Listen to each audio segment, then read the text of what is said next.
Friends जय जगन्नाथ आपने केमती अच्छा मुझे तो बहुत बढ़िया अच्छी और समस्त को अगेन हापी न्यू इयर। तो मुझे जेहतु शनिवार था मंदिर जाइए मंदिर में नड़िया आनी तो प्रसाद आनी तो से भावी नड़िया आनी कौन करी तो मोर मन पड़ा टी सुजी काकरा बनवाई तो सत कथा कह गले बहुत दिन हम सुजी काकरा बनी नहीं कह गले आफ्टर मैरेज तो केवे भी मुझे सुजी काकरा बनी नहीं जो मुझे बिफोर मैरेज भुवनेश्वर थी बस से खाली खाऊ थाए तो आज भावी चलो मो हजबैंड को भी सुजी काकरा बनई देवी और मत पिठा खाया भल लगे फिर भी सुजी काकरा वगैरह दुईटा तीन टाइम मोर हो तो से देखो प्रथम यहाँ पूरा बनाऊँगी बस सुजीटा को जंटे सुजी काकरा बनबी आपने भी मो सहित रुहतु तो देखो मुझे सुजी काकरा बनाऊँगी।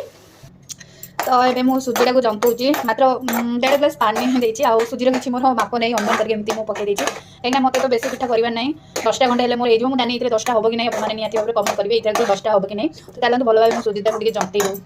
ये बस सुजी को मुझे जंते सारी भल भाव में हाथ चकड़ी जेहतु बहुत गरम अच्छी ये ठंडा करने छाड़ी देती और ता सहित मोर पूरा भी ये बनी जाइए बस आपने वेट करूँ ये ठंडा हो जाऊँ मुझे बनैबी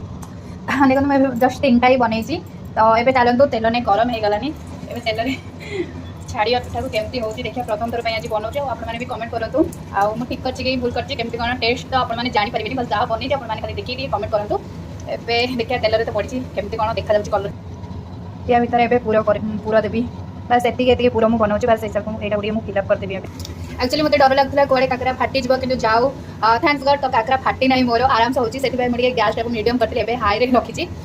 तो मो वीडियो को आपने देखा निहाती भाव में मत फॉलो करूँ आईटा मुझे फेसबुक अपलोड कर तो फेसबुक में निहाती भाव में एमती सब रेसिपी वीडियो आनी तो आपने देखो मो वीडियो को कमेंट करूँ केमती कौन